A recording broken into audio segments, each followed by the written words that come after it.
El martes de la 23ª semana del tiempo ordinario, el evangelio que toca es el de Lucas 6, 12 al 19. En aquel tiempo subió Jesús a la montaña a orar, y pasó la noche orando a Dios.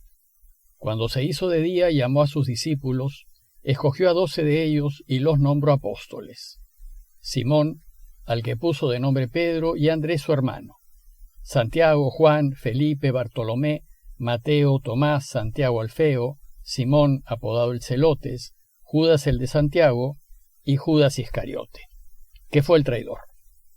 Bajó del monte con ellos y se paró en un llano con un grupo grande de discípulos y de pueblo, procedente de toda Judea, de Jerusalén y de la costa de Tiro y de Sidón.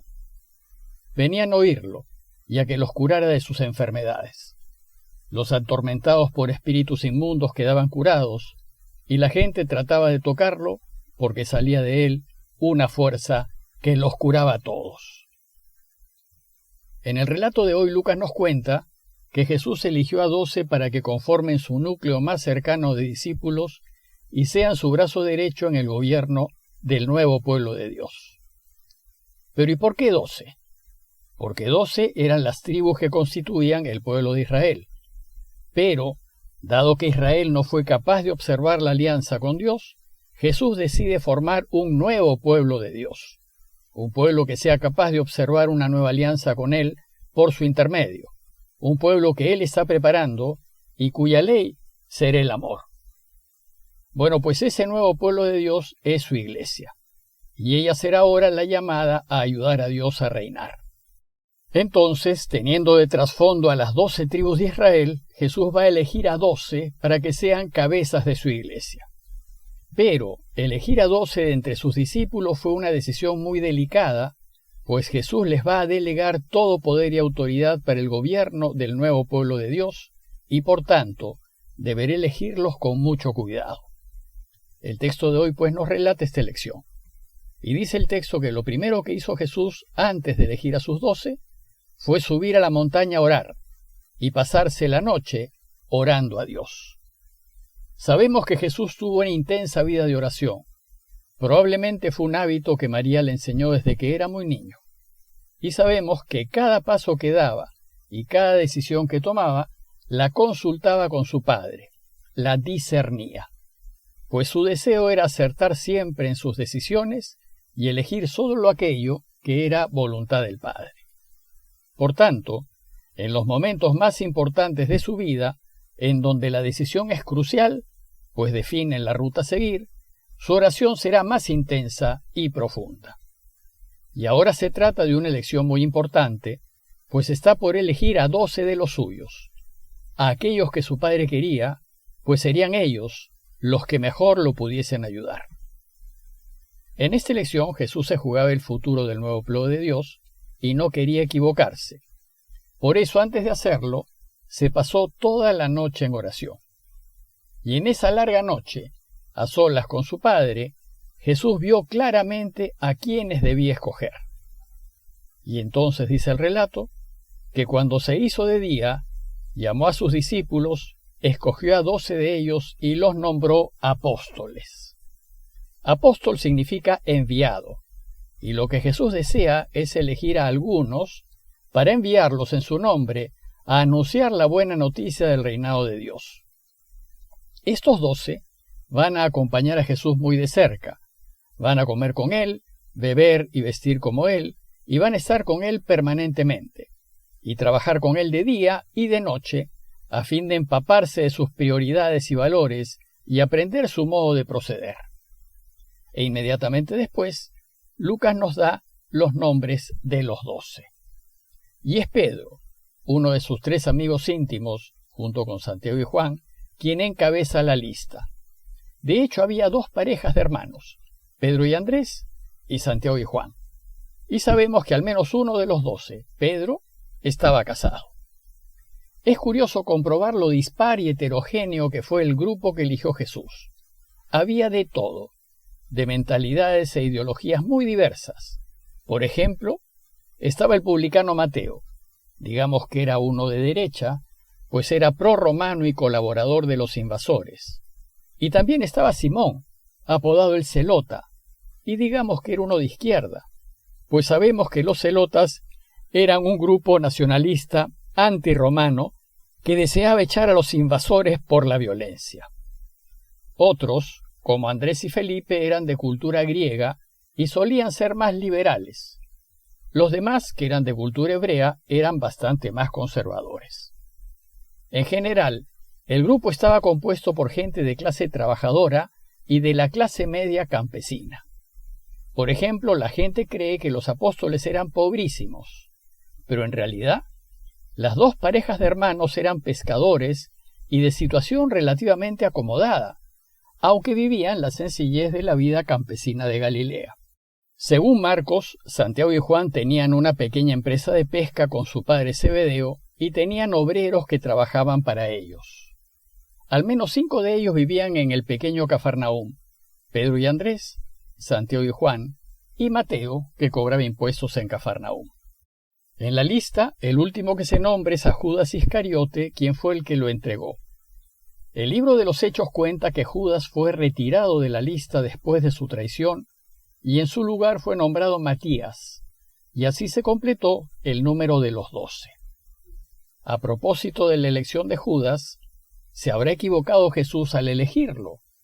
¿Cómo así Jesús, después de esa larga noche de oración y de todo el cuidado que puso para confrontar su decisión con su padre para elegir a los 12, terminó eligiendo a Judas?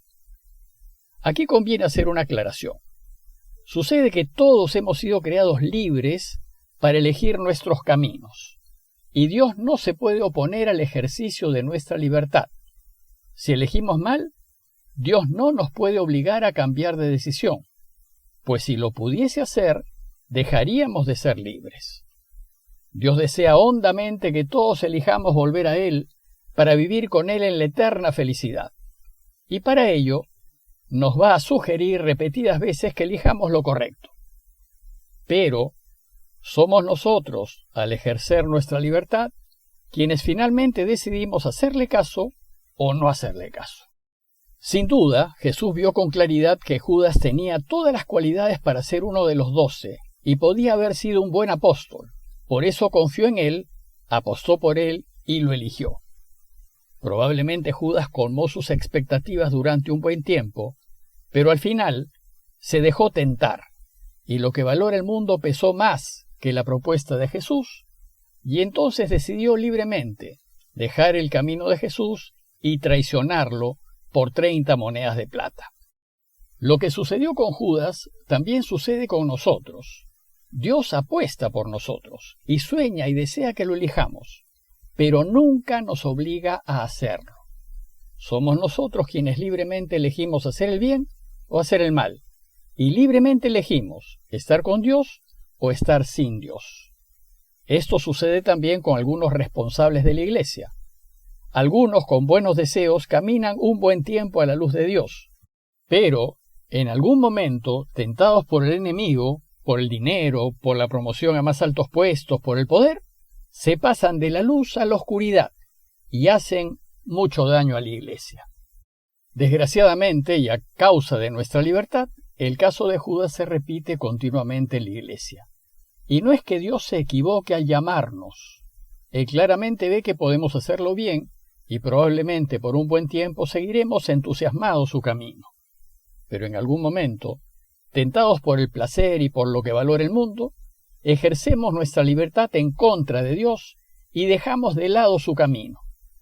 Desgraciadamente, Dios no puede hacer nada para impedir que ejerzamos nuestra libertad contra Él, pues nos ha creado libres, y al hacerlo se corre el riesgo de que lo rechacemos. Y si bien Dios desea que lo elijamos, finalmente la decisión es nuestra. El relato de hoy concluye mostrándonos a Jesús ya con su grupo constituido, saliendo a trabajar para que su Padre reine. Dice el texto que muchos venían a oírlo y a que los curara de sus enfermedades. Los atormentados por espíritus inmundos quedaban curados y la gente trataba de tocarlo porque salía de él una fuerza que los curaba a todos. Los 12, en la medida en que caminen a la luz del Señor, serán capaces de curar y liberar, pues esa fuerza que salía de él y que curaba a todos Es ese Espíritu Santo que Jesús ha donado a su iglesia para que ella haga lo mismo que Él. A modo de conclusión, los invito a unas consideraciones. Primero, a considerar la importancia de consultar con Dios, mediante la oración, las decisiones que estamos por tomar, a fin de que elijamos solo aquello que sea su voluntad. Segundo, considerar que Jesús llamó a gente muy variada para que sean de los 12, y considerar que así es también hoy, que la iglesia está compuesta por gente muy distinta, algunas más afines a uno que otras. Por eso es una pena que muchos, con mucha facilidad, hablen mal de las autoridades de la iglesia simplemente porque no piensan como ellos, o porque son de derecha o porque son de izquierda. No tenemos ningún derecho a criticar a gente de iglesia por su modo de pensar o por su cultura. Lo que hay que ver es si hacen lo que Jesús desea. Y si lo hacen, entonces son de los de Jesús. Y tercero, considerar que una vez que elegimos hacer su voluntad, no perdemos nuestra libertad. Seguimos siendo libres para decidir y, desgraciadamente, en cualquier momento todos podemos elegir traicionarlo. Para evitar esto, es necesario ayudarnos de la oración diaria y revisar con Él si nos mantenemos en su camino o nos estamos saliendo de Él. Pidámosle a Dios su ayuda para ser buenos apóstoles, para que mantengamos una vida de oración constante y para que toda decisión que tomemos la hagamos según su voluntad. Parroquia de Fátima, Miraflores, Lima.